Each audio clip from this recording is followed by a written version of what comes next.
నమో బ్రహ్మాదిభ్యో బ్రహ్మ విద్యా సంప్రదాయకర్తృభ్యో వంశ ఋషిభ్యో మహద్భ్యో నమో గురుభ్యః. ఓం శంకారూపేణ మచ్చిత్తం పంకీకృతమభూద్యయా కిం కరీయస్య సా మాయా శంకరాచార్యమాశ్రయేత్. ఓం యుక్తాహార విహారాయ వివిక్తస్థలవాసినే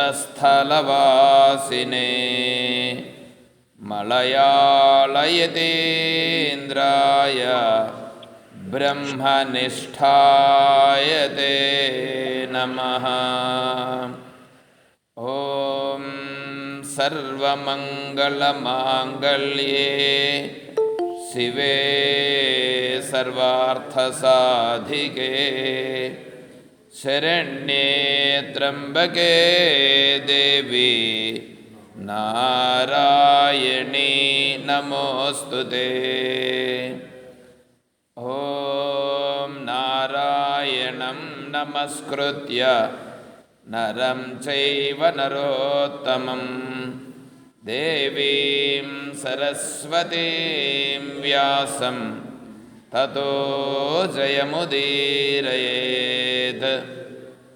ఓం సహనావవతు సహనౌ భునక్తు సహ వీర్యం కరవావహై తేజస్వినావధీతమస్తు మా విద్విషావహై. ఓం శాంతి శాంతి శాంతి. హరి ఓం తత్సత్. శ్రీ గురుభ్యో నమః. హరి ఓం.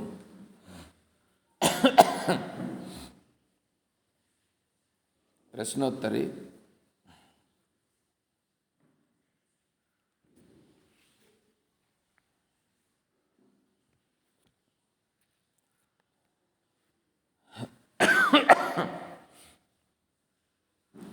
కో వా దరిద్రో హి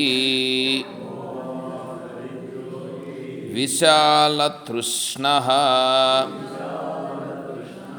శ్రీమాంశ్చకో యస్య సమస్తతోషః జీవన్మృతః కస్తు నిరుద్యమో యః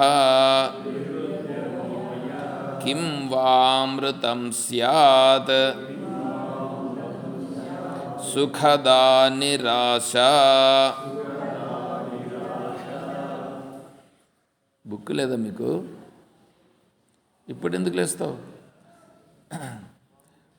ఇప్పుడు లేచి ప్రయోజనంలా. బొట్టు కట్టాల్సినప్పుడు బొట్టు కట్టాలా, అప్పుడు కట్టాలనే కానీ ఎప్పుడో కడితే ప్రయోజనం ఏంటే?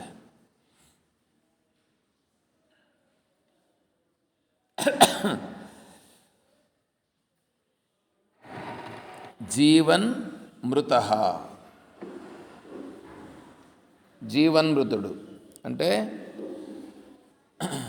బ్రతికి ఉండగా చనిపోయినవాడు. అదేందండి? బ్రతికుండగా చచ్చిపోయిన వాళ్ళ?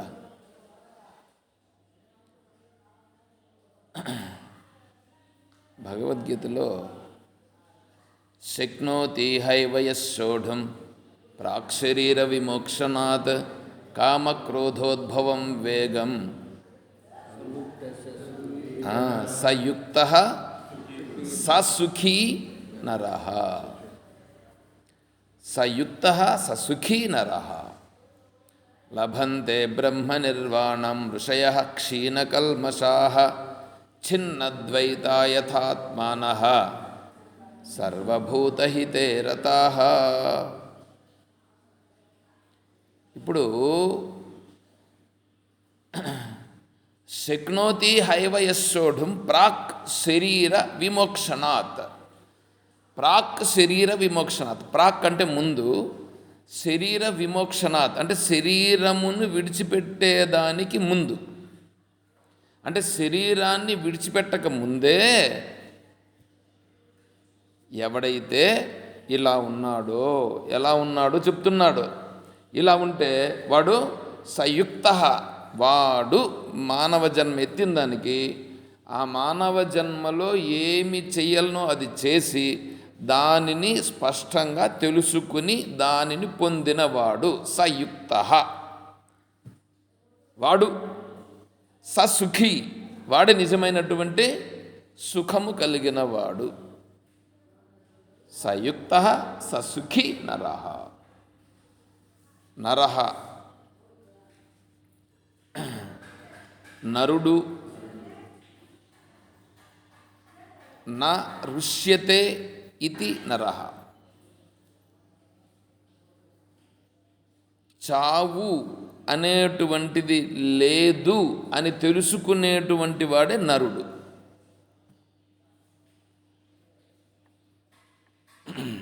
ఏమిటి ఇప్పుడు ఇక్కడ చావు? ఏమండి చావు అంటే మామూలుగా అందరూ అంటూ ఉంటారు, నేను చచ్చిపోతే బాగుండు అని అంటూ ఉంటారు. రోజుల్లో ఒకసారైనా అనిపిస్తూ ఉంటుంది, ఎందుకన్నా ఉండానబ్బా నేను, ఎప్పుడు నేను చచ్చిపోతానో, ఎప్పుడు నేను చచ్చిపోతాను. రోజుకు ఒకసారి అనిపిస్తుంది, లేకపోతే కొన్నిసార్లు కూడా అనిపిస్తుంది. ఇప్పుడు ఇట్లా ఎన్నిసార్లు, ఇప్పుడు వీడు చచ్చిపోతాను ఎన్నిసార్లు అంటూ ఉంటాడు, ఎన్నిసార్లు అంటూ ఉంటాడు. ఎందుకంటా అన్నాడు వాడు? ఆ బయట ఉండేటువంటి ఆ కష్టములు అనేటువంటివి, దుఃఖం అనేటువంటిది వీడికి కనిపిస్తూ ఉంటే దానిని బట్టి వీడు అంటున్నాడు అట్లని. ఏమండి వీడు ఎవడండి? వీడెవడు? చనిపోయేవాడా వీడు? నేను సత్ చిత్ ఆనందస్వరూపుడను. నీవు సత్ చిత్ ఆనందస్వరూపుడు అని అంటున్నాం, ప్రార్థన చేస్తున్నాం. ఆ తర్వాత ఏమవుతుందో తెలిసిన, నీవు సచ్చిత్ ఆనంద స్వరూపుడు కాదయ్యా, ఆ నీవెవర నేనే అంటే ఇంతవరకు నీవుని ప్రార్థన చేసేది ఏమవుతుందంటే అది నేనవుతుంది. తత్ తత్ త్వం అసి. తత్ తత్ అంటే అది, అది ఏదో అదే నేను.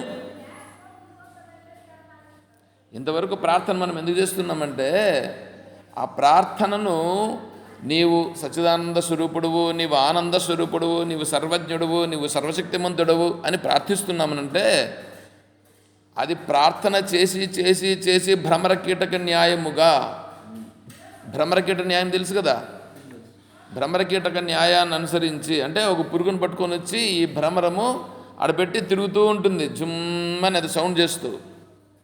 ఈ ఈ శబ్దమునకు ఆ రూపాన్ని చూసి ఆ పురుగు భయపడి దీనినే చింతించి ఏమవుతుందంటే ఆ పురుగు తన రూపాన్ని విడిచిపెట్టి ఈ భ్రమరముగా మారిపోతుంది. అదే విధముగా ఇక్కడ కూడా నీవు సర్వజ్ఞుడవు, నీవు సర్వశక్తిమంతుడవు, నీవు సర్వజ్ఞుడవు, సర్వేశ్వరుడవు అని నీవు సచ్చిదానంద స్వరూపుడు ఇలా ప్రార్థన చేసి చేసి చేసి చేసి ఏమవుతుందంటే చిదానందరూప శివోహం శివోహం శివోహం, నేను శివోహం. ఏమిటి? ఆ చిదానంద రూపుడును నేనే అయిపోతాం. అందుకే ధ్యానం చేసి, ధ్యానం తర్వాత మనం ఏమనుకున్నాం? శివోహం అన్నామా? నేను శివుడను. చూడండి ఎట్లా ఉందో. ఇలా ఎవడు తెలుసుకుంటున్నాడో వాడు సయుక్త, వాడు యుక్తుడు. అంటే వాడు ఎందుకు ఈ మానవ శరీరం ఎందుకు వచ్చిందో ఆ మానవ శరీరాన్ని తెలుసుకున్నవాడు, కృతకృత్యుడు.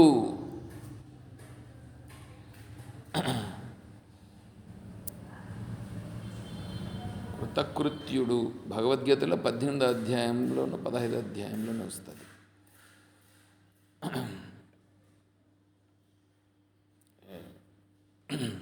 సరే, అంటే ఇప్పుడేంటి, ఈ ఈ ఈ శరీరం ఈ శరీరం వచ్చిండే దానికి, దేనికి? కృతకృత్యుడయ్యేదానికి.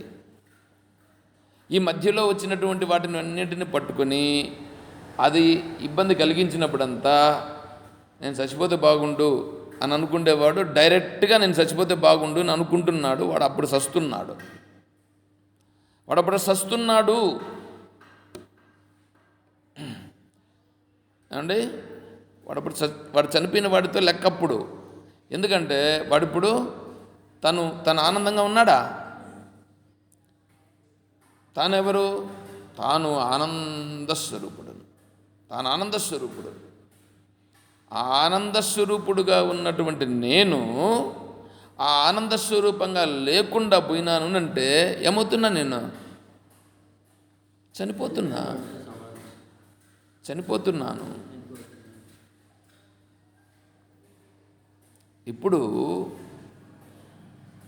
ఇది తెలుసుకున్నాం అనుకోండి. ఇప్పుడు రెండు తెలుస్తుంది కదా. చనిపోయిన వాడెవడో తెలుస్తుంది. శాస్త్రం ఏం చెప్తా ఉంది? నువ్వు చనిపోయేవాడు కాదయా, అందుకే నీకు నరుడు అని కూడా పేరు పెట్టిండేది. నరహాన్ అంటే నర వానర అని ఇట్లా ఎందుకు పేర్లు అట్లా అనేం కాదు. ఇది ఊరికే పేరు పెట్టలా. మానవ, మనువు యొక్క సంతానము ఒకటి. మానవా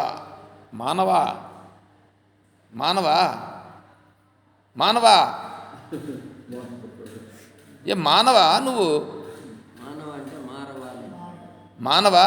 నీ బుద్ధుల్ని మార్చుకోవా? నీ బుద్ధుల్ని మార్చుకో. మానవా? తాగుడు మానవా? తిరుగుడు మానవా? తిప్పలు చేసేది మానవా? ఇతరులను ఇబ్బంది పెట్టేది మానవా? నిన్ను నువ్వు తెలుసుకోవా? మానవా? ఎంతసేపు దాంట్లోనే పడతావా? మానవా? హే మానవా, మను. అది మానవుడంటే. అంతేగాని పెళ్లి చేసుకొని 10 మంది బిడ్డలను కానీ ఆ 10 మంది బిడ్డలను కూర్చొని పెట్టుకొని వాళ్ళ ముందరిని కూర్చొని పెట్టుకొని వాళ్ళందరినీ చూస్తూ వాళ్ళు తిడతా ఉంటే పడి వింటూ ఉండేటువంటిది కాదు మానవుడంటే. అయితే ఇప్పుడు ఇవన్నీ నాకేమన్నా ఇబ్బందా? ఇవన్నీ ఉన్నప్పటికీ ఇప్పుడే చూసాం కదా, మనం ధ్యానంలో కూర్చున్నాం, జపం చేస్తున్నాం, వస్తూ ఉన్నాయి మనస్సులో, రాని. అవి నాకేమన్నా ఇబ్బంది కలిగిస్తున్నాయా? నేను ఇబ్బంది పడితే ఇబ్బంది కలిగిస్తాయి. నేను ఇబ్బంది పడను అని నువ్వు తీసుకోవాలా. ఎవరు తీసుకోవాలి? ఇప్పుడు నా అంతటి నేను ఇబ్బంది పడను. లేదండి నేను వాటిని విడిచిపెట్టేదానికి కుదరదండి. పోయి సావు. అదే స్వామి చెప్పాడంటే కదా, నేను పోయి గంగలో దూకు అన్నాడు కదా. నేను గంగలో దూకు అనే మాట నాకు రాదు. ఎందుకంటే నా స్వభావం ఏంటంటే ఇట్లా మాట్లాడి ఈ మాటలు వస్తాయి. ఇవి కూడా మారుతాయి, కొంతకాలం పడుతుంది. ఎందుకంటే నా సంస్కారాలు కూడా కొన్ని ఉంటాయి కదా, దీనికి కూడా కొన్ని, ఈ మనసుకు కూడా కొన్ని సంస్కారాలు ఉంటాయి. కాబట్టి ఇక్కడ ఈ శాస్త్రంలో ఇక్కడే అన్నారు కదా, జీవన్మృత అంటే బ్రతికుండగా సచినోడు అని అన్నాడు కదా. ఈ సచినోడు అని అన్నప్పుడు ఇంకా నేను అన్ని దాంట్లో తప్పేముంది? అంటే వినేదానికి కొద్దిగా ఎబ్బెట్టుగా ఉంటుంది. ఆ ఎబ్బెట్టుగా లేకుండా ఇంకా స్మూత్గా చెప్పాల్సి వస్తుంది. ఆ స్మూత్గా చెప్పాలంటే కొంత టైం పడుతుంది. ఎందుకంటే ఈ బుద్ధి కూడా కొంచెం పరిపక్వత చెందాల్సి ఉంటుంది. సరే, ఇప్పుడేంటంటే నేను ఎంతసేపు అలా పోతున్నాను, నేను అదా చెప్పండి. నేను అదా కాదు కదా, తెలుసుకున్నావు కదా. మరి ఇప్పుడు ఎలా ఉండాలా? నేనుగా ఉండాలంటే ఇప్పుడు అవన్నీ వస్తున్నాయి, అప్పుడేం చేయాలి? నేను సైలెన్స్. పట్టించుకోవద్దు కదా. పట్టించుకోకుండా ఉండడం చేతగానితనం. మనసు లోపల కొత్తలాడిపోతూ ఉంటుంది పట్టించుకోకుండా ఉంటే. అంటే ఎట్లుంటుంది తెలిసిన లోపల ఉండేటువంటిది ఆ ప్రెషర్ కుక్కర్ అంటారు చూడండి. ప్రెషర్ కుక్కర్లో ఎట్లుంటుంది అది? లోపల ప్రెషర్ ఉంటుందా ఉండదా? అది సమయం వచ్చిన వెంటనే ఏమవుతుంది? విజిల్ వస్తుంది, జ్జ్ అని వస్తుంది విజిల్. అంటే సమయం రానంత వరకు లోపల అట్లా అణిగి ఉంటుంది. అలా అలా వద్దు, అలా వద్దు. లోపల నువ్వు ఓపికగా ఉండ, అది వద్దు, అట్లా కాదు. మరి ఇంకెట్లా? సైలెన్స్. నేనెవరు? నేను దీనికి సంబంధించిన వాడనా? నేను దీనికి సంబంధించిన వాడనా? నేను ఇది కాదు, దీనికి నాకు సంబంధం లేదు.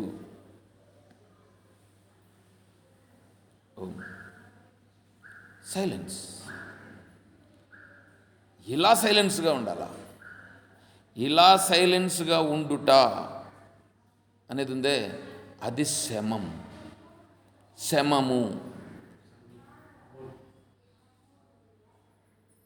బాగా తెలుసుకొని మాట్లాడు, లేదంటే నోరు మూసుకొని కూర్చో. నా మైండ్లో నుంచి ఏమేమి వస్తున్నాయో విను. నీకు తెలిస్తే మాట్లాడు, తెలియకపోతే విను, డిస్టర్బ్ చేయొద్దు.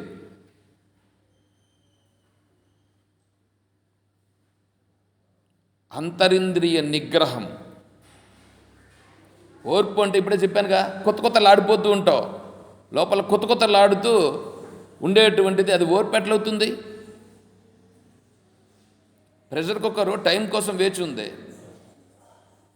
కొంతసేపు అయితే ఏమైపోతుంది తెలుసా? అది ప్రెషర్ కుక్కరు ఒకవేళ పైకి వచ్చేటువంటి ఇది లేదని అనుకోండి, మూత పడిపోయిందని అనుకోండి, అప్పుడు ఏమవుతుంది చెప్పారు? బ్లాస్ట్, ఎగిరిపోతుంది. ఇట్లాగే పట్టని ఎగిరిపోతుంది. అప్పుడు ఏమవుతుంది తెలుసా? లోపల ఉండేటువంటి పదార్థాలు, బియ్యమో అవన్నీ కూడా ఏమవుతాయి? ఎగిరిపడతాయి అంతా కూడా. అది కన్నా ఒకవేళ మూతి కొట్టిందని అనుకోండి, పోతాడు. కాబట్టి ఓపిక కాదు ఇది. ఓపిక అనే మాటను తీసాడు పడాయి. చేతగాని వాళ్ళు, పనికిరాని వాళ్ళు అనేటువంటి మాటలు ఓపిక అనేటువంటిది. శాస్త్రం దగ్గరకు వచ్చినావు ఇక్కడ, శాస్త్రం మాట్లాడే వాడి దగ్గరికి వచ్చినావు ఇక్కడ. వీడి దగ్గర వచ్చి మాట్లాడేటప్పుడు ఒళ్ళు జాగ్రత్తగా పెట్టుకొని మాట్లాడు, తెలుసుకో. ఓపిక కాదు, ఓపిక అనేటువంటిది నశించిపోతుంది. ఓపిక నశించిపోతుంది. నశించిపోయినప్పుడు ఏమవుతుంది? తిరగబడుతావు. అట్లా కాదు. నేను ఎవరు? నిర్మల స్వరూపుడను. నేను నిర్మల స్వరూపుడు, చిదానంద రూప శివోహం. నేను శివుణ్ణి, శివస్వరూపం. అది నీకు తెలియాలంటే ఇదేమన్నా మీ మీ వాళ్ళు పెట్టిన వార సంపద అని అనుకుంటున్నారా? ఏదైనా కోర్టుకు పోయి సంపాదించుకునేదని అనుకుంటున్నారా? చెప్పినట్లు విను, చెయ్యి, జపం చెయ్యి, ధ్యానం చెయ్యి, చేస్తే వస్తుంది. అంతేగాని ఇదేదో ఇతరులను మోసపుచ్చినట్లుగా, ఇతరులకు మాటలతో ఇది చేసినట్లుగా, మిరాకిల్ చేసినట్లుగా వచ్చేది కాదు ఇది. అందుకని ఓపిక అనేటువంటిది, దాన్ని తితిక్ష అని భగవంతుడు ప్రయోగించాడు. మాత్రా స్పర్శాస్తు కౌంతేయ శీతోష్ణ సుఖ దుఃఖదాహ ఆగమాపాయునో అనిత్యాహ తాం తితిక్షస్వ భారత. తితిక్ష, ఇలా ఉండుట అనేది ఉందే, అది తితిక్ష. శాస్త్రం ప్రకారంగా మనస్సుకు వివేకం కలిగి ఆ వివేకముతో ఇక్కడ ఉండుట వివేకమైన ఓపిక. ఈ వివేకమైన ఓపికను నువ్వు కదిలించలేవు.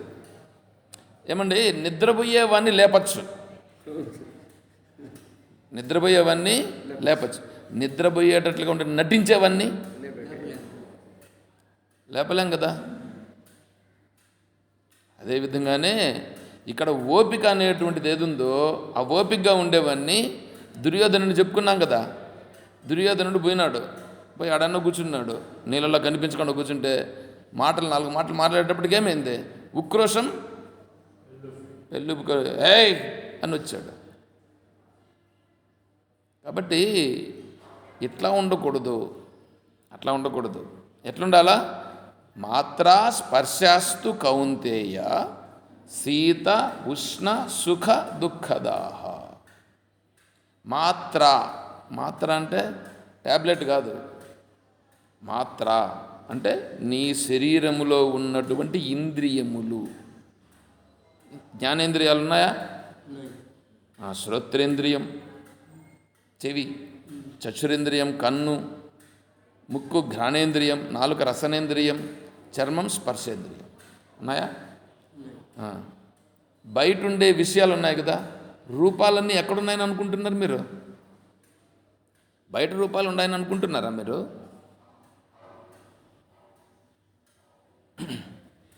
బయట రూపాలు ఉన్నాయా? నిన్న మొన్న క్లాస్ ఉన్నారు కదా, చెప్పండి ఏమర్థమైందో. నిన్న మొన్న రాత్రి క్లాస్. మనస్సులో కాదు, మనస్సే ఆ రూపములుగా ఉన్నది. ఈ బయట ఉండే రూపాలందరూ నిజంగా ఈడు మాట్లాడితే ఈ రూపాలన్నీ మనస్సే ఉన్నది. విశ్వరూప సందర్శన యోగం. విశ్వరూప సందర్శన యోగం అంటే ఏమనుకుంటున్నారు? విశ్వరూపం ఒకటి ఉంది, అదేమన్నా ఉందనుకుంటే అదంతా అది వేరే.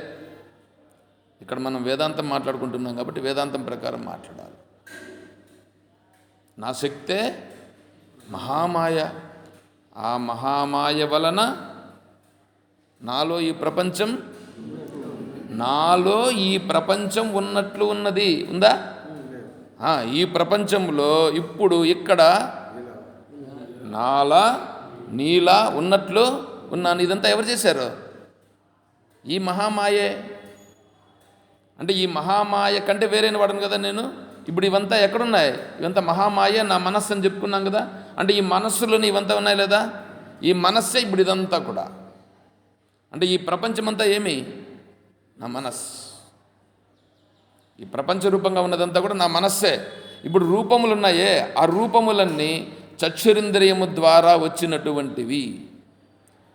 సినిమా ఫోకస్ వెనకాల ప్రొజెక్టర్ ఉంటుంది. ప్రొజెక్టర్లో నుంచి ఏమవుతుంది? ఫోకస్ లైట్ వచ్చి సినిమా తెర మీద, ఎంత పెద్ద తెర మీద పడుతుందా? ఎక్కడి నుంచి వచ్చింది అది? ఇక్కడలో వెనకాల నుంచి వచ్చి ఇక్కడ పడింది. అంతేనా? అంటే వెనకాల ఉండేది వచ్చి బయటపడింది.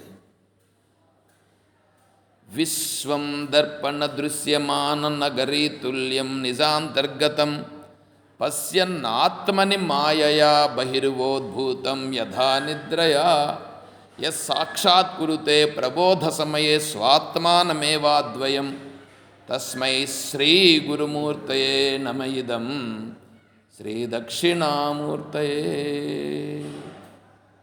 విశ్వం దర్పణ దృశ్యమాన నగరీతుల్యం. ఒక ఉదాహరణ చూపిస్తున్నాడు. పెద్ద అడవి ఉంది. ఇక్కడ నీ దగ్గర అద్దం ఉంది. ఈ అద్దం ఇట్లా పెట్టావు ఆ అడవికి ఎదురుగా. ఈ అద్దంలో ఆ అడవి బొమ్మ కనిపిస్తుందా? కనిపించదా? ఆ అడవి అంతా కూడా ఇక్కడ కనిపిస్తుంది. ఆ అడవి ఇక్కడ ఈ బొమ్మ ఈ అద్దమునందు కనిపించినట్లుగా ఇప్పుడు అదంతా ఎక్కడుంది? ఇందులో కనిపిస్తుంది. ఇదే అక్కడుంది. పశ్యన్నాత్మని మాయయా బహిర్వోద్భూతం. ఈ మాయా ప్రభావం చేత నాయందు మాయ చేత ఈ బయట ప్రపంచమంతా కూడా ఉన్నట్లుగా కనిపిస్తున్నది. నాయందు అంటే ఈ శరీరం నందు కాదు. నువ్వు మళ్ళా ఎంతసేపు మళ్ళీ అట్లా పట్టుకోవద్దు. నాయందు అంటే నేను వేరే వాడను, సచ్చిదానంద స్వరూపుడిని. ధ్యానంలో ఆ భావంలోకి గురించి మనం చెప్పుకున్నాం. అలా ఉన్నటువంటి నాయందు అంటే తెలివియందు ఈ మాయ చేత ఇదంతా కూడా సినిమాలో నుండి ఫోకస్, అంటే సినిమా అంటే వెనకాల ప్రొజెక్టర్లో నుంచి ఫోకస్ చేసినట్లు ఇందులో నుంచి ఫోకస్ చేయబడింది. బహిర్వోద్భూతం యథా నిద్రయా. నిద్రలో ఉన్నాడు వీడు. నిద్రలో ఉంటే ఆ నిద్రలో వీడికి కల వచ్చింది. నిద్రలో కళ వస్తుంది. నిద్రపోయినప్పుడే కదా కళ వస్తుంది. గాఢ నిద్రలోకి పోయినప్పుడు కళ ఉండదు. నిద్రలేకి పోయినప్పుడు కళ వచ్చింది. ఆ కళలో ఏమేమో కనిపిస్తూ ఉంటుంది. ఆ కళ కంటున్నానని కూడా తెలియదు. ఇప్పుడు కళ కంటున్నానని తెలుస్తుంది. అప్పుడేమన్నా అప్పుడు కూడా తెలియదు. ఆ కళలోనే ఏమేమో జరిగిపోతుంటుందని. ఆడ ఎవరో వచ్చి కొట్టేస్తాడు, వీడు ఏడొస్తుంటాడు. ఇక్కడ ఒక్కోసారి దయ్యం వచ్చి వీని మీద పడి ఇది చేస్తుంది, అని అంటాడు. ఎప్పుడన్నా మీకు అట్లాంటి అనుభవాలు వచ్చినాయా? అరే కళ్ళలో జరుగుతుంది, ఈడేంది ఎక్కి తొక్కేసినట్లుగా అంటాడు, ఏడుస్తూ ఉంటాడు. నాకు ఒక కళ వచ్చింది ఎప్పుడో చిన్నప్పుడు. నేను అప్పుడు హనుమంతుణ్ణి ఉపాసించేవాడిని. హనుమంతునికి రాముడు అంటే ఇష్టము అని చెప్పి రామజపం చేయాలి కాబట్టి నేను కూడా రామజపం చేస్తానని చెప్పేసాను. నాకు కళ వచ్చింది. కళలో నేను కూర్చొని ఉంటే దయ్యాలన్నీ వచ్చేసినాయి. దయ్యాలన్నీ వచ్చి నా చుట్టూ చేరినాయి. ఏం చేసినాయంటే నా మీద పడి నన్ను ఏమో చేసేదని చేస్తున్నాయి. నాకు ఎట్లొచ్చిందంటే ఇప్పుడు నేను రామంను పట్టుకున్నాను కదని చెప్పి హే రామ్ అని గట్టిగా అరిచి అందరినీ ఇట్లా విదిలిస్తాం చూడండి. ఇట్లా శివుడు జటాజుటాన్ని ఇట్లా విదిలిస్తాడే అట్లా నేను హే రామ్ అని ఇట్లా అన్నాను. ఇట్లా అనే లోపల ఈ దయ్యాలన్నీ ఇట్లా చెల్లా చెదిరైపోయి పడిపోయినాయి. పడతానే లేచి కూర్చొని హే రామ్ అంటాను. చుట్టుపక్కల ఉండేవాళ్ళు వాళ్ళకేం తెలుస్తుంది. సరే మళ్ళీ నేను పడుకున్నాను. నేను గుర్తించి మళ్ళీ వెంటనే పడుకున్నా. ఓహో ఇది కల్లో వచ్చింది అనేసి. చూసారా? ఇప్పుడు ఇదంతా ఏమై కళలో నీకు కనిపించింది సత్యం అనే భావన నీకు కూడా ఇక్కడ అనిపించిందా లేదా? అది గుర్తించాలంటే కూడా స్వప్నమునందు జాగ్రత్త, స్వప్నమునందు స్వప్నం, స్వప్నమునందు సుషుప్తి, స్వప్నమునందు తురీయమని ఉంటుంది. అవన్నీ వివరాలు వస్తాయి. జాగ్రత్త యందు స్వప్నం, జాగ్రత్త యందు సుషుప్తి, జాగ్రత్త యందు తురీయమని ఇవంతా వివరణ లోపలికి పోవాల్సి వస్తుంది. నువ్వు జాగ్రత్తగా ఉన్నావంటే జాగ్రత్తలో ఈ ఇంద్రియ విషయాల్లో పడి అందులోనే పడిపోతున్నావని అర్థం. జాగ్రత్తలో స్వప్నంగా ఉన్నావనంటే మేలుకొని ఉన్నప్పుడు ఈ విషయాలన్నీ కూడా స్వప్నము వంటివి అని నువ్వు తెలుసుకోగలిగితే అది జాగ్రత్త యందు స్వప్నంలో ఉన్నట్లు లెక్క. జాగ్రత్తలో సుషుప్తి, నిన్ననో మననో ఎప్పుడో చెప్పినాం. మేలుకొని ఉన్నప్పుడు కూడా నిద్రపోవుట చెప్పినాను కదా. నిద్రపోవటం అంటే నువ్వు నిద్రపోయేది కాదప్పా. మనం చెప్పాను కదా ఈ మధ్యలో, మేలుకొని ఉండి నిద్రపోవట అంటే ఈ విషయాలన్నీ నిద్రపోయినటువంటి వాడికి ఉన్నాయా? బాగా నిద్రపోయిన వాడికి ఈ విషయాలన్నీ ఉన్నాయా? లేవు. అదేవిధంగా ఇక్కడ మేల్కొని ఉన్నాడు కానీ విషయాలు ఏమి వాడికి లేవు. కనిపిస్తూ ఉంటాయి కానీ వాటితో సంబంధం లేదు. ఎందుకు? మేల్కొని ఉన్నాడు, తెలుస్తూ ఉన్నాయి, ఏమీ పట్టించుకోవట్లేదే. ఎందుకు? స్వరూపంలో ఉన్నాడు. అది జాగ్రత్త సుషుప్తి. జాగ్రత్తలోనే సుషుప్తిగా ఉన్నాడు. జాగ్రత్తలో తురీయం, అది ఇంకా బాగా వస్తుంది. సరే, ఇప్పుడు విషయం ఏంటంటే ఇప్పుడు వీడు ఈ బయట ఉన్నటువంటి రూపములన్నీ ఎక్కడి నుంచి వచ్చినాయంటే నీ కంటిలో నుంచి బయట విసిరి వేయబడినాయి.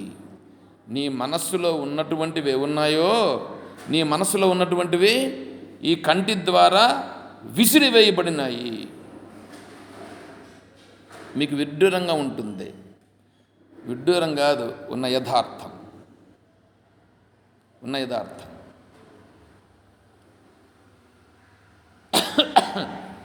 అవ్యక్తాహియే అంతస్తు స్ఫుటా ఏవచయే బహిః కల్పిత ఏవతే సర్వే విశేషాస్త్వింద్రియాంతరే. అవ్యక్తాహియే అంతస్తు, లోపలన్నీ ఉన్నాయి. ఈ మనస్సు ఉంది కదా, ఈ మనస్సు అనేటువంటి దానిలో అన్నీ పెట్టుకొని ఉన్నావు, అన్నీ ఉన్నాయి. ఇవేమవుతున్నాయంటే సమయం వచ్చినప్పుడు ఒకటొకటే పైకి వస్తాను. బాహుబలి సినిమా వేసాడు. బాహుబలి సినిమా వేస్తే ఆ ప్రభాస్ రావాలంటే మొదలు పెడతానే ప్రభాస్ వస్తాడా? సినిమా స్టార్ట్ అవుతానే రాడు వాడు, కొంచెం టైం పడుతుంది. అవి రీల్ తిరుగుతూ వస్తే ఆ రీల్లో వాడు అక్కడ వచ్చినప్పుడు ఇది బయటపడుతుంది. నీకు జ్వరం వచ్చింది, నీకు దగ్గు వచ్చింది, నీకు ఏమన్నా ఐశ్వర్యం వచ్చింది, నీకు ఏదన్నా ఒక పదవి వచ్చింది, ఇవన్నీ ఎక్కడి నుంచి వచ్చింది అనుకుంటున్నారు? మీరేమైనా సంపాదించిన అనుకుంటున్నారా? మీ నుంచి ఏం సంపాదించట్లేదు. ఇవన్నీ ఆడుతున్న నాటకం ఇదంతా. ప్రకృతే క్రియమాణాని గుణై కర్మాణి సర్వశః అహంకార విమూఢాత్మ కర్తాహమితి మన్యతే. ప్రకృతే క్రియమాణాని, ఇదంతా చేస్తున్నది ఎవరు? ప్రకృతి చేస్తూ ఉందప్ప. ప్రకృతి అంటే ఏంటి? నీ కర్మ, నువ్వు చేసి పట్టుకున్నావు, నువ్వు సంపాదించినావు. మీకు 100 ఎకరాలు ఆస్తి ఉండొచ్చు. ఆస్తి నీ పేరు మీద రాసబడి ఉందా లేదా? నీ పేరు పైన రిజిస్ట్రేషన్ అయి ఉంటేనే కదా నువ్వు ఇది నాదిని నువ్వు అంటావు, లేకపోతే నువ్వు నాదిని అంటావా? అదేవిధంగానే నీ మనస్సులో నువ్వు రిజిస్టర్ చేసి పెట్టినావు. నీ మనస్సులో నువ్వు రిజిస్టర్ ఏవైతే చేసి పెట్టి ఉండవో అవి పైకి వచ్చినాయప్ప. ఇప్పుడు అవి పైకి వచ్చేటు కనిపిస్తూ ఉంటే దీనిని చూసి నువ్వు ఇబ్బంది పడుతున్నావు, ఒక్కోసారి సంతోషంగా ఎగిరి గంతులేస్తున్నావు. దీన్ని చూసి తెలుసుకోవాల్సింది ఏమిటి?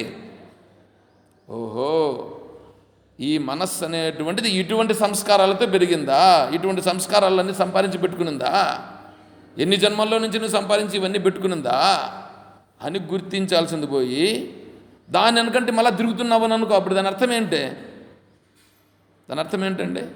దాంట్లోనే పడి మునిగిపోతున్నాడు. దాంట్లో పడి మునిగిపోతున్నాడా లేదా? ఇప్పుడు ఇక్కడ దాంట్లో పడి మునిగిపోతున్నాడే వాడిని ఇప్పుడు ఇక్కడ ఏమంటుందంటే శాస్త్రం ఏంటి? గురువుగారు చెప్తున్నారు. గురువుగారు ఏం చెప్తున్నారంటే ఇప్పుడు వీడికి తెలియదు. ఏమండి? తెలియకుండా ఉన్న సందర్భంలో వాడు ఆ విషయాల్లో పడినాడు, పోతున్నాడు, మునిగిపోతాడు, ఏదైపోతా ఉంది. అలా మునిగిపోవడం అనేటువంటిది కూడా వాడి మనస్సులో వాడు చేసుకొని అంత చేసుకొని ఉన్నాడు. అంటే దాన్ని తెలుసుకోకుండా ఉండే అంత పరిస్థితిలో వాడు అంత సంపాదించి పెట్టుకున్నాడు వాడు. అయితే వాడికి మానవ జన్మ కదా వచ్చింది, మానవ శరీరం కదా వచ్చింది. మానవ శరీరం వచ్చిందంటే వాడు కొంచెం పుణ్యం ఉంది, ఎక్కడో చేసుకున్నాడు పుణ్యం కొద్దిగా ఉంది. ఆ పుణ్యానుసారం ఏమవుతుందంటే ఎప్పుడో ఒకసారి ప్రతి మనిషి ఏదో ఒక గొప్ప పని చేసి తీరుతాడు. ప్రతి మనిషి ఏదో ఒక పని చేసేదాంట్లో వాడు నైపుణ్యం ఉంటుంది. ఏదో ఒకసారి కాకపోయినా ఒకసారైనా బాగా చేస్తాడు. మంచి నైపుణ్యం ఉంటుంది, ప్రతి ఒక్కరిలోనూ ఉంటుంది ఆ స్థితి. ఎప్పుడో ఒకప్పుడు చేస్తాడు. కానీ వాడు ఆ ఎప్పుడో ఒకసారి చేసిన దాన్ని ఒకసారి కదా చేసాడని దాన్ని వరక పెట్టేసి మిగతావన్నీ ఎక్కువగా ఉంటాయి కాబట్టి అవి ప్రభావం తెలిసిపోతూ ఉంటుంది. ఇప్పుడు సాంబారు బాగా ఉప్పు కారము అవన్నీ వేసేసి బాగా చేసేసారు. అవి తింటూ ఉంటే ఎట్లుంటుందంటే నాలుక బాగా ఘాటెక్కుతుంది, భలే ఉంటుంది, రుచి ఉంటుంది, కండ్లలో నీళ్ళు కడుతుంటాయి ఆ కారానికి. అయినా వీడు దాన్ని విడిచిపెడతాడా? ఎందుకంటే బాగుందని తింటూ ఉంటాడు.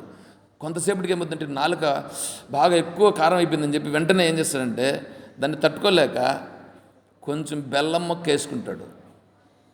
మీకు ఎప్పుడైనా జరిగిందా ఈ సిచ్యువేషను? నాకైతే జరిగింది కాబట్టి నేను చెప్తాను. ఆ బెల్లం మొక్క వెంటనే కారం ఎక్కువ అని అంటాం, అంటే వెంటనే కొద్దిగా బెల్లం మొక్క వేసుకుంటాం. లేకంటే చిన్నపిల్లలు ఉంటారు, చిన్నపిల్లలకు పెడితే కారం కారం కారం అంటారు, అప్పుడు వెంటనే కొద్దిగా చక్కెర ఎత్తి వాళ్ళ నోట్లో వేస్తాం. వాడు కొంచెం చేసి మళ్ళీ వాడు పనిలోకి పోతూ ఉంటాడు. అంటే ఇప్పుడు ఏమైంది? ఆ తీయదనం అనేది వచ్చింది కదా, ఆ తీయదనం వచ్చిన వెంటనే ఎంతసేపు మళ్ళీ దాంట్లోనే ఉండొచ్చు కదా వాడు, ఆ తీయదనంగా ఉండేదానికోసం ఉండడు. వెంటనే మళ్ళీ ఏం కావాలా? మళ్ళీ చక్కెర పెట్టినామని అనుకో, మళ్ళీ బెల్లం వేసుకుంటాము మళ్ళీ నోట్లో, మళ్ళీ ఏం చేస్తాము? మళ్ళీ ఆ కారమునే దాన్ని కలిపి దాన్ని ఎత్తి మళ్ళీ నోట్లో పెట్టుకుంటాం. ఎందుకంటే అదే మనకిష్టం. అదేవిధంగా ప్రతి ఒక్కడు కూడా పుణ్యానుసారంగా అప్పుడప్పుడు కొద్దిగా ఏదో ఒక మంచి పని చేస్తాడు. అలా మంచి పని చేసినట్లుగానే వాడి పుణ్యానుసారంగా ఎప్పుడైనా వాడికి ఉండేటువంటి పుణ్యాన్ని అనుసరించి భగవత్ విషయాలు అనేటువంటి దానికి సంపర్కం కలుగుతుంది. భగవద్ విషయాలతో తత్వంతో సంబంధం రావాలినంటే తత్వ విచారణతో సంబంధం రావాలంటే ఇంకా పుణ్యం చేసుకుని ఉండాలి. తత్వ విషయం అంటే నేనెవరు, ఆత్మస్వరూపం అనే దాని గురించి వినాలంటే దానికి పుణ్యం ఉంటేనే నువ్వు వినగలుగుతావు, లేకపోతే వినవు. ఆ పుణ్యం కూడా ఎక్కడుంది? ఇప్పుడు హృదయములోనే, ఇక్కడే అవంతా ఉంది. అంతా ఉండే లోపల ఉన్నాయండి. బీజం విత్తనాలు ఉంటాయి కదా, ఆ విత్తనాలు ఉన్నట్లుగా ఆ విత్తనం ఉంది. ఆ విత్తనం యొక్క ప్రభావం తెలియాలంటే ఎప్పుడు తెలుస్తుంది? దాన్ని వేయాల, భూమిలో వేయాలి. ఆ భూమిలో నుంచి పైకి రావాలి. పైకి వచ్చినప్పుడు భూమిలో వేసేసిన తర్వాత ఈ లైన్లో ఏం వేసినాం తెలీదు, కానీ దాంట్లో నుంచి పైకి వచ్చిన తర్వాత ఇది మామిడి మొక్క. మామిడి మొక్కలో ఇది బేనిసానా, లేకపోతే బెంగళూరు అన్నా, లేకుంటే మల్గోబనా ఏందనేది చూడాలంటే దానికి ఇంకా కొంత టైం పడుతుంది. కొంచెం టైం పడుతుందిగా. అట్లాగే మన హృదయంలో ఉన్నటువంటివి కూడా ఇవి పైకి వచ్చినప్పుడు ఇవి మనకు జరుగుతుంది కదా. ఇప్పుడు శరీరం జరుగుతుంది కదా, మనసు జరుగుతుంది కదా. అంటే ఇప్పుడు ఏం చేయాలి? ఇప్పుడు ఏం అర్థం చేసుకోవాలి తెలుసా? ఈ మనస్సు యొక్క సంస్కారాలు ఇలా ఉన్నాయా? వీళ్ళందరినీ కాదు చూడడం. ఇప్పుడు వీళ్ళందరినీ నువ్వు గమనించాలంటే ఈ మనస్సులో ఉండేటువంటిది బయట వచ్చింది తప్ప వేరే ఏమి రాలేదు అనేటువంటి స్థితి. అవ్యక్తాహి అంతస్తు లోపల ఉండేదే బయటపడింది. ఇప్పుడు ప్రపంచం అనేది ఏమీ లేదు, ఉండేది అంత బ్రహ్మమే. బ్రహ్మముంటే బ్రహ్మమునందు నీ మనస్సు అనేటువంటిది ఫోకస్ చేసి దీన్నంతటినీ చూపిస్తూ ఉంది. ఈ సినిమాని చూపిస్తూ ఉంది. ఇప్పుడు ఈ సినిమాని చూపిస్తూ ఉండేది ఏది? నీ మనస్సు. దీర్ఘ స్వప్నమిమం విద్ధి దీర్ఘం వా చిత్త విభ్రమం. ఇదంతా దీర్ఘ స్వప్నం. నీ జీవితం అనేటువంటిది ఒక దీర్ఘమైన స్వప్నం. ఆ స్వప్నంలో ఈ శరీరం వచ్చింది. స్వప్నం మామూలుగా కలగంటా ఉంటే కళలో నీకు కళ కనిపిస్తుంది కదా, అలాగా నువ్వుగా ఉండవు. ఆ నువ్వుగా ఉండే దాంట్లో ఒక స్వప్నం వచ్చింది. ఆ స్వప్నంలో ఈ శరీరం వచ్చింది.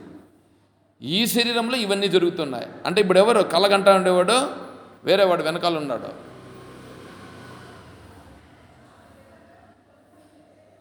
అర్థం చేసుకోండి.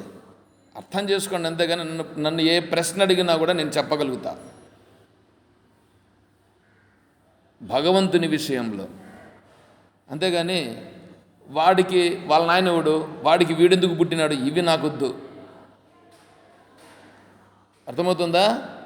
భగవంతుని విషయంలో, తత్వ విషయంలో మీరు ప్రశ్న అడిగితే నేను చెప్తా. కలగంటన్నాడే వాడే ఎంతసేపు చెప్పాం కదా, చిదానంద రూప శివోహం. నేను శివుడను. ఇప్పుడు నీకు నీ మనస్సులో ఉండేటువంటివే బయటపడుతున్నాయి. ఇప్పుడు ఇక్కడికి వచ్చేస్తాం. ఇప్పుడు నా మనస్సులో ఉండేటువంటివే బయటపడుతున్నాయి అని తెలియనటువంటి వాడు ఏమవుతాడు? దానిలోనే పడి, దానిలోనే మునిగిపోయి, దానితోనే వ్యవహారం చేస్తుంటాడు. ఒకానొకడు వాడికి దీని గురించి తెలీదు. ఒకవేళ దేవుని దగ్గరికి పోయినా, దేవుణ్ణి ప్రార్థించినా, దేవుణ్ణి ఏమని ప్రార్థిస్తాడు తెలిసినా? మహాత్మా దేవుడా, నాకు ఈ కోరికలన్నీ తీర్చు, ఇవన్నీ బాగుండాలా, ఈ కొడుకులు ఉండారు, వీళ్ళుండారు, వాళ్ళందరికీ ఉద్యోగం రాలా, ఆ మనవడు ఉన్నాడు, ఆ మనవడు ఏం చేస్తాడేమో తెలియదు, వాడేందో నాకు తలకరుగు పెడతామనుకుంటే వాడు ఇప్పుడే నన్ను చంపేసేట్టుగా ఉంటాడు. వాడు అంటా ఉంటాడు, నీ గొంతు మీద కాలేసి తొక్కేస్తా అంటాడు వాడు. అప్పుడే విన్నారా ఎప్పుడన్నా మీరు? గొంతు మీద కాలేసి తొక్కేస్తా అంటాడు వాడు, మనవడు. ఏం చూడు, వాడు ఇప్పుడే అట్లా అంటా ఉన్నాడు. ఇంకా నాకేం తలకాగూరు పెడతాడు.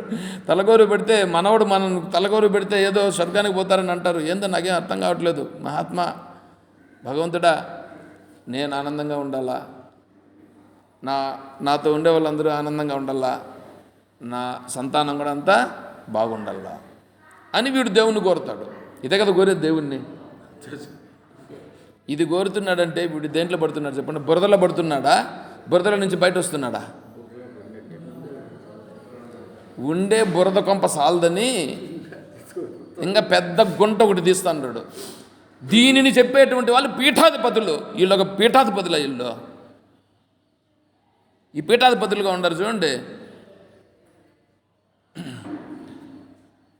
ఈ పీఠాధిపతులుగా ఉండేటువంటి వాళ్ళు కూడా ఏం చేస్తారంటే, రండి రండి వచ్చి మేము యజ్ఞం చేస్తున్నాం, యజ్ఞంలో పాల్గొనండి, 5,000 కట్టేయండి, మీ కోరికలు నెరవేరుస్తాయి. చెయ్యి. వీళ్ళు ఎందుకంటే పీఠాధిపతులు? అర్థమవుతుందా? అరే తెలియచెప్పాలా. వాడు ఎట్లా పోతున్నాడో, అరే ఈ రోడ్డింటికి పోతే కుక్క ఉందిరా, అక్కడ కుక్క కరుస్తుందిరా అని కదా చెప్పాలా. ఆ కుక్క కరుస్తుందిరా, కుక్కకు దూరంగా ఉండాలిరా, నువ్వు కుక్క నుంచి దూరంగా ఉండాలంటే నువ్వు తప్పదు పోవాలంటే కట్టెత్తుకొని పోరా అని కదా చెప్పాలా. లేదా నువ్వు ఈ రోడ్డింటికి పోదునైనా ఇంకో రోడ్డింటికి పోను కదా చెప్పాలి. ఎందుకంటే వీడు బయటపడినాడు కదా. సాధువు అంటే ఎవరు? దీని నుంచి బయటపడినాడు కదా, దీని నుంచి బయటపడేట్లుగా కదా చెప్పాలా. అట్లా కాకుండా మీరు రండి వచ్చి కోరికలన్నీ కోరుకోండి, మా దేవుడు తీరుస్తాడు మీ కోరికలు. అంటే ఏంటండి వీడు? అప్పుడు ఇతను బయటపడినాడా? ఇతను బయటపడితే వేరే వాళ్ళు కూడా బయటపడాలని అనుకుంటాడు. ఇతనే బయటపడలేదు అని అర్థం. దాన్ని తెలుసుకోవాలి, గుర్తించాలి. ఆ గుర్తించే సామర్థ్యం కూడా మనకు రావాల్సి వస్తుంది. కాబట్టి వీడు తెలియనంత వరకు వీడు ఎట్లాగో గుంతలో పడి ఉన్నాడు. ఇప్పుడు దేవుని దగ్గరకు వచ్చినా కూడా దేవుని దగ్గర కూడా గుంతలో పడేదానికే కోరుకుంటున్నాడు. దాన్ని ఏం చేయాలా? ఇప్పుడు తత్వం తెలుసుకుంటే, తత్వము తెలుసుకొని విని కూడా మళ్ళీ అట్లా విన్నాడు అనుకోండి, వాడిని ఇంకేమనల్లా. ఆ ప్రశ్న కూడా ఉంది, వస్తుంది. ఇంకా రాను ఇంకా మూర్ఖుడు అంటే ఎవరు? ఇట్లాంటి ప్రశ్నలు కూడా వస్తాయి. వాడు వింటూ ఉంటాడండి, రోజు టయానికి కరెక్ట్గా వచ్చేస్తాడు, బాగా వింటాడు, బాగా వింటున్న మాదిరి ఉంటాడు. ఎంత సీరియస్గా వింటాడంటే అంత సీరియస్గా ఉంటాడు. మళ్ళీ అడిగిన తర్వాత ఆయన అడు చెప్తాడు, నాకు అంత బయట ఉంటే ఇది కాదని చెప్పి అడు కూర్చొని వింటా ఉంటే ఆడు వింటా. ఒకటి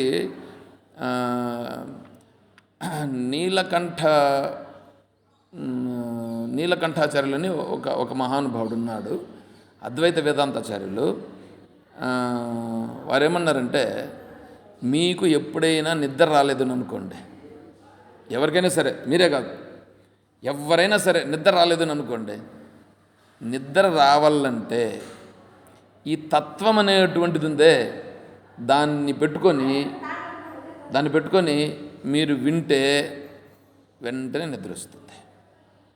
లేదంటే ఈ తత్వ విచారణకు జరుగుతూ ఉండే ప్రదేశానికి వెళితే వెంటనే నిద్ర వస్తుంది, హాయిగా నిద్ర వస్తుంది. ఎందుకు తెలుసా? ఇది నిన్ను బయటపడేసే మార్గం, నిన్ను గుంతలో నుంచి బయటపడేసే మార్గం ఇది.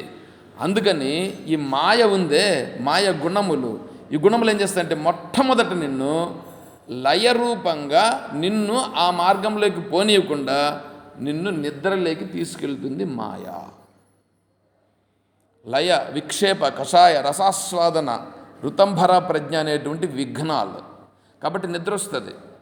నిద్ర ఎవరికైనా రాకపోతే ఖచ్చితంగా ఈ విచారణకు వచ్చారంటే హాయిగా నిద్ర వస్తుంది. చూసుకోండి కావాలంటే.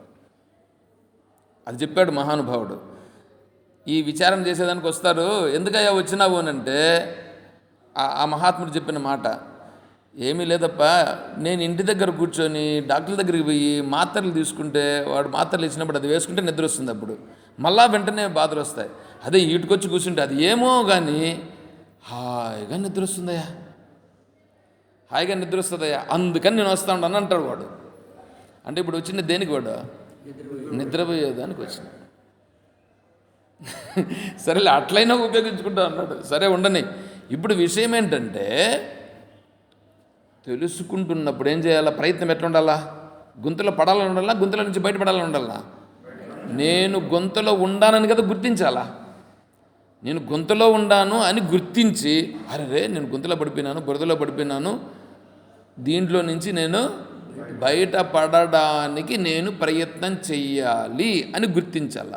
అలా గుర్తించలేదు అని అనుకోండి, వాడేమంటే జీవన్ మృత, వాడు బ్రతికున్నాడు కానీ వాడేమి చనిపోయినంత సమానం. అర్థమవుతుందా అండి?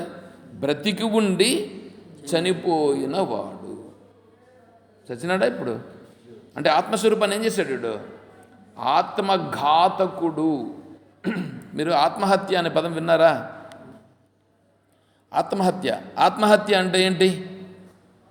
మీ లెక్క ప్రకారము తనను తాను చంపుకోవడం.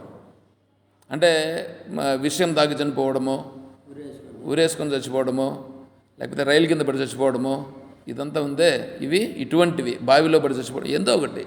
ఇది ఆత్మహత్య అంటారు లోకులు. శాస్త్రం దీన్ని ఆత్మహత్య అని అనదు. అది వాళ్ళు అనుకుంటున్నారు, వాళ్ళు ఎట్లా పోయినాడు, అది ఆత్మహత్య. శాస్త్రం ప్రకారం ఆత్మహత్య అంటే ఏమంటే, వీడు నిజముగా ఏమిటి? ఆత్మస్వరూపం. వీడు ఎలా ఉన్నాడు ఇప్పుడు? నేను ఆత్మస్వరూపము కాదు అనే భావనలో ఉండి వీడు ఇంక వేరే విధంగా చేస్తున్నాడు. చూడండి, వీడు మనిషి రూపంగా ఇంక వేరే ఎందుకు చేస్తున్నాడు కదా. అంటే ఇప్పుడు ఆత్మను ఏం చేశాడు? వీడు ఆత్మను పక్కలో పెట్టేశాడు, అంటే ఆత్మను చంపేశాడు. వీడు ఆత్మహత్య చేసుకున్నవాడు.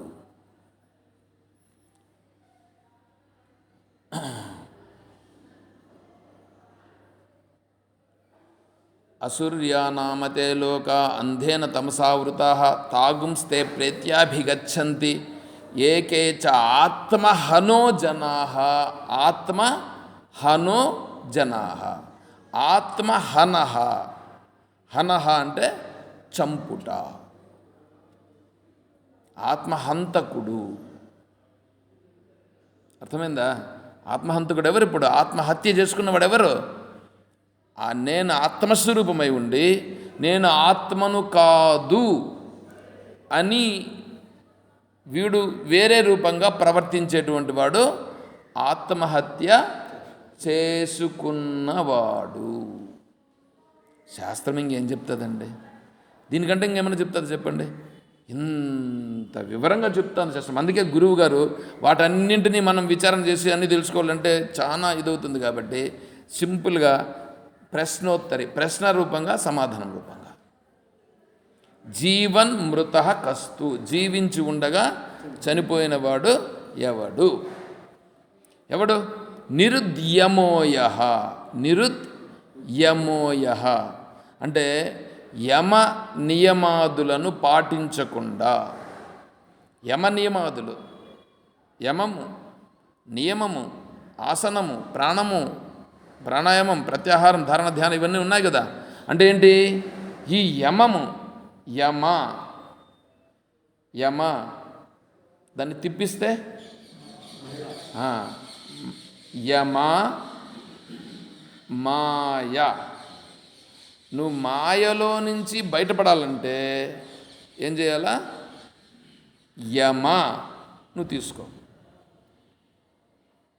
యమ అంటే యముడు కాదు ఇక్కడ, యమము.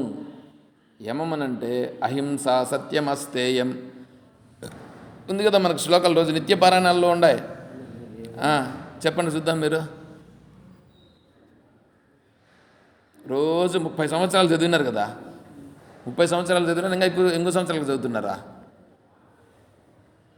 ఏం చేయని మీ 30 సంవత్సరాల యొక్క పారాయణ అడగలను వద్దాను నేను. నిత్య పారాయణాలు ఉన్నాయి కదా.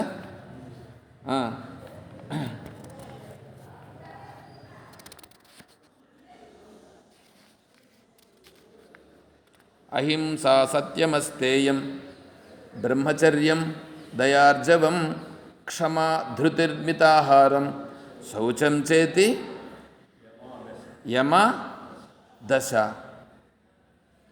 ఈ 10 నియమాలను పట్టుకుంటే అది యమ. దాని పక్కలోనే నియమ ఉందా? తపస్సంతోషమాస్తిక్యం, దానమీశ్వర పూజనం, సిద్ధాంతవాక్య శ్రవణం, హ్రీర్మతిశ్చ జపోవ్రతం. ఇది నియమం. యమము, నియమము. ఈ యమ నియమాలను పట్టుకుంటే వాడు ఏమైపోయినాడు, ఈ గుంతలో నుంచి బురదలో నుంచి బయటపడేదానికి ప్రయత్నం చేస్తున్నటువంటి వాడు. ఇలా యమనియమాదులను పట్టుకోకుండా ఎవడైతే ఇలాగే ఉన్నాడే, ఎలాగా ఈ మనస్సు చెప్పినట్లుగానే ఈ ప్రపంచంలోనే ఉంటూ దీంట్లో ఎవడైతే ఉన్నాడో వాడేమి బ్రతికి ఉండగా చనిపోయిన వాడు. అందుకనే మహాత్ములు ప్రపంచాన్ని గురించి పట్టించుకోరు. ప్రపంచానికి ప్రాధాన్యం అనేటువంటిది దాంట్లో ఏమేమో జరిగిపోతూ ఉంటాయి, వాటి గురించి వాళ్ళు ప్రాధాన్యం ఇవ్వరు. ఎందుకు? అదంతా లేనటువంటి దాని గురించి నేను ఎందుకు ప్రాధాన్యం ఇవ్వాలా? అదే వాళ్ళ దగ్గరకు వచ్చి ఎవరైనా ప్రశ్న అడిగితే బాగా చెప్తారు. ఎట్లా చెప్తారనంటే, వెన్నలో వెంట్రుక పడిపోయింది, ఆ వెంట్రుకను తీసేదానికి మీరు ఏమేమి ఎత్తుకొని పోవాలా? వెన్నలో పడిన వెంట్రుకను తీసేదానికి మీరు ఏమేమి ఎత్తుకొని పోవాలా? ఎంత పరిశ్రమ చేసి తీయాలా? ఏమన్నా పరిశ్రమ చేయాలనా? ఎంత సింపుల్గా దాన్ని పట్టుకొని అట్లంటే సింపుల్గా వచ్చేస్తుంది. ఆ విధముగా మీకుండేటువంటి భారమునంతా ఆడ తీసుకొని పెట్టి దీనికి ఎట్లా పరిష్కారం స్వామిని అడిగితే అంత సునాయాసంగా నిన్ను బయటపడేటట్లుగా వాళ్ళు సూచిస్తారు, నువ్వు తెలుసుకుంటే. అర్థమవుతుందా? అందుకనే వీడు చనిపోయినవాడు, వాళ్ళు బ్రతికి ఉన్నవాళ్ళు. యా నిశా సర్వభూతానాం తస్యాం జాగ్రత్త సంయమే యస్యాం జాగ్రత్త భూతాని సా నిశా పశ్యతో మునేహే. మీకు ఎన్ని ప్రమాణాలు కావాలంటే అన్ని ప్రమాణాలు చూపిస్తా. శక్నోతి హైవయశోఢం ప్రాక్ శరీర విమోక్షణాత్ కామక్రోధోద్భవం వేగం సయుక్త ససుఖీ నరః లభంతే బ్రహ్మనిర్వాణం. వీడే ఇప్పుడు లభంతే లాభం ఎప్పుడు లాభం కదా, ఇది లాభం, ఈ లాభాన్ని పొందాలి. ఏది? బ్రహ్మనిర్వాణం. నేను బ్రహ్మస్వరూపుడు నన్ను తెలుసుకున్నట్టే నిజమైనటువంటి లాభం. అందుకోసం ఈ మానవ జన్మ వచ్చినది. ఆ మానవ శరీరంతో నువ్వు ఇలా చేయాలి, ఇలా చేస్తే నువ్వు బ్రతికి ఉండగానే జీవన్ ముక్తుడవు. దేహత్రయాతిరిక్తోహం శుద్ధ చైతన్యమస్మ్యహం బ్రహ్మాహమితి యస్యాంతః సజీవన్ముక్త ఉచ్యతే. వీడు జీవన్ముక్తుడు, వాడు జీవన్ మృతుడు. అర్థమైంది కదా? కాబట్టి యమ నియమాదులను మనం పాటిస్తే, తెలుసుకొని వాడు బ్రతికి ఉండగా చనిపోయినవాడు కాదు. యమ నియమాదులను పట్టుకోకుండా ఇంకా వాడు ఇష్టం వచ్చినట్లు బ్రతుకుతూ ఉంటే వాడు బ్రతికి ఉండి కూడా చనిపోయినవాడు. అట్లాంటి వాళ్ళ మాటలకు కానీ ప్రాధాన్యం, వాడి చేష్టలకు, మాటలకు, వాడి వ్యవహారాలకు ప్రాధాన్యం ఇవ్వాల్సిన పని లేదు. రమణ మహర్షుల వారు ఎందుకు మాట్లాడలేదు? ఇందుకే రమణ మహర్షుల వారు ఎవరితోనూ మాట్లాడలేదు, సైలెంట్. ఎందుకు ప్రయోజనం ఏమన్నా ఉందా? ప్రయోజనం లేని వాళ్ళతో మాట్లాడాల్సిన పని ఏంటి? వాళ్ళ అమ్మొచ్చి కూర్చునింది పక్కలో, నాయనా రారా ఇంటికి పోదాం, మన ఇల్లు ఉంది, పెద్ద భవంతి అంటే వాళ్ళదే, పదాం రారా.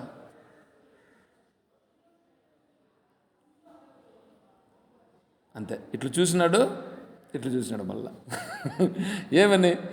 రే మీ అమ్మనరా నేను మాట్లాడతానంటే, ఎప్పుడు నువ్వు అమ్మ నాకే? ఎప్పుడు నువ్వు నాకు అమ్మవి? ఏ విధంగా నాకు అమ్మవి? ఆ శరీరం నేనే రచించిన, ఈ శరీరం ఎత్తకపోవాలంటే నేను ఈ శరీరం కాదు. ఎట్లా ఉంటాయి చూడండి మాటలు. అందుకే ఆమె ఉండి చూసి ఇంక వీడు రాడు అని చెప్పి ఆమె నిర్ణయం చేసుకుని గమనం వెళ్ళిపోయింది. అర్థమైందా? మహర్షులను, ఇటువంటి వాళ్ళనందరినీ ఆదర్శంగా మనం తీసుకోవాలి. మహర్షి సద్గురు మలయాళ స్వామి వారు ఇంటి దగ్గర నుంచి వచ్చేసాడు. వచ్చేసి మళ్ళీ తత్వం తెలుసుకొని ఇక్కడ తపస్సు చేసి అక్కడ వ్యాసాశ్రమం పెట్టి అవంతా చేస్తున్నారు. ఒకానొక సందర్భంలో వాళ్ళ ఊరుంది కదా, వాళ్ళ ఊరు ఎవరు? మహర్షి సద్గురు మలయాళ స్వామి వారి యొక్క ఊరు. ఆ ఊరికి 2 కిలోమీటర్ల దూరంలో ఉండేటువంటి వాళ్ళు మలయాళ స్వామి వారిని ఆహ్వానించినారు. అంటే ఈ బ్రహ్మసభ కోసం ఆహ్వానించినారు. వెళ్ళారు. ఆ 2 కిలోమీటర్ల దూరంలో ఉండేటువంటి దాంట్లో అక్కడ సభ అంతా చేశారు, అయ్యింది. ఏమండి అక్కడ వారం రోజులేమో ఉన్నారు. వారం రోజులు అయిపోయింది, మళ్ళీ అక్కడి నుంచి వచ్చేసారు ఆశ్రమానికి. వచ్చేసిన తర్వాత అప్పుడు ఆడుండే వాళ్ళు చెప్పారంట, ఏమని, ఈయన పలానోడుగా ఉన్నాడే, పలానా ఊర్లో ఉన్నాడు కదా ఈయన చెప్పి అంతా వివరణ తీసి చేసుకొని మళ్ళీ వాళ్ళు చెప్పినారు వీళ్ళకి, ఈ స్వామి ఇక్కడే పాయి వాళ్ళ ఊరు, వాళ్ళ భూములు బుట్టర్లు ఇవన్నీ ఇండ్లు ఆగిండ్లు వాళ్ళ బంధువులు అంతా ఇక్కడ ఉన్నారనంటే స్వామిని అడిగారట, స్వామి తమరి గ్రామము నివాస అంటే మీ జన్మస్థలం అదేనంటే, ఈ శరీరం అక్కడే పుట్టింది అన్నారట. ఈ శరీరం అక్కడే పుట్టింది, అక్కడికి పోయి కూడా ఏమన్నా కనీసం చెప్పండి, అది ఈ శరీరం ఆడ పుట్టిందనే మాట అన్న చెప్పాడా? ఈ శరీరము ఇక్కడే పుట్టిండేది అనన్నా చెప్పినాడు ఎవరికన్నా? అది అంటే ఏమిటది? అవంతా బయట ఉండేటివన్నీ కేవలం బయట విసిరివేయబడినవే కానీ వాటికి ప్రాధాన్యమా? చూసుకోండి. అందుకు మహర్షి, వారికి పేరు మహర్షి. మహర్షులు ఎప్పుడు ఉంటారంటే, ఎవరు విశ్వామిత్ర మహర్షి, వశిష్ఠ మహర్షి, వాళ్ళే కాదు మహర్షులు అంటే, వీళ్ళందరూ మహర్షులే. అర్థమవుతుందా? కాబట్టి మనం కూడా అనుకుంటే మహర్షులం కావచ్చు.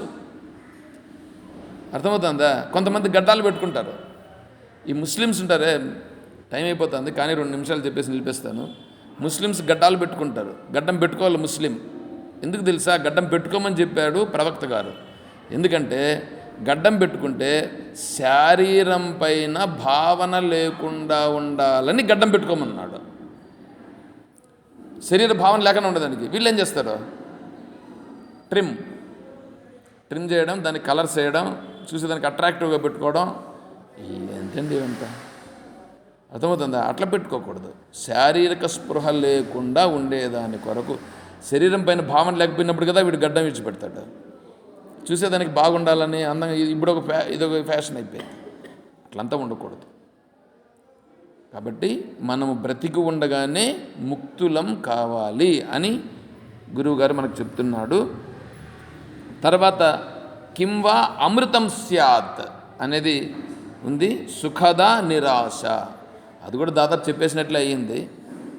అంటే అమృతం స్యాత్, అమృత స్వరూపాన్ని పొందినవాడు ఎవడు అంటే సుఖద నిరాశ అని చెప్పాడు. అది కూడా కొద్దిగా అర్థమైనట్లే ఉంటుంది, ఇప్పటికే కొద్దిగా అర్థమై ఉంటుంది. సరే, కొంచెంగా చెప్పుకొని రేపు మళ్ళీ వేరే దీంట్లోకి వెళ్దాం.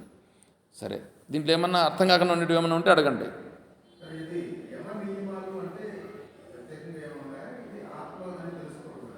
యమనియమాదులు వస్తేనే నీకు ఆత్మస్వరూపాన్ని తెలుసుకునేటువంటి మానసిక పరిపక్వత వస్తుంది. యమనియమాదులు అనేటువంటివి నీ అంతట నువ్వు పెట్టుకునేటువంటి హద్దులు. అహింసా సత్యమాస్తేయం, బ్రహ్మచర్యం, దయా ఆర్జవం, ఇవి ఉన్నాయి చూడండి. క్షమ, ధృతిర్, మితాహారం, శౌచం, ఈ 10 ఉన్నాయి. ఈ 10 నియమాలు నేను ఆచరిస్తాను అని మనంతట మనమే పెట్టుకునుట. ఇది యమం అంటే అది. తపస్సంతోషమాస్తిక్యం, దానమీశ్వర పూజనం, ఇవి నియమం. ఈ లక్షణాలు నేను పాటిస్తాను అంటే మనసుకు ఏం పెట్టుకున్నాం ఇప్పుడు మనం? మనమే కంట్రోల్ పెట్టుకొని ఆ మనస్సును ఆ మార్గంలో ప్రయాణం చేయించుట చేస్తే అది యమ నియమాదులను పాటిస్తుండుట. అర్థమైందిగా? సరే.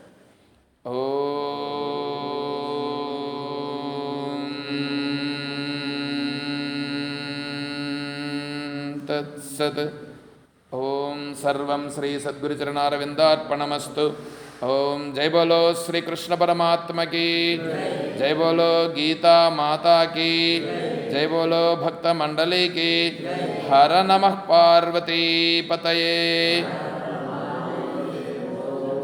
జై సీతారాం. హరి ఓం తత్సత్. ఓం శ్రీ గురుభ్యో నమః. హరి ఓం.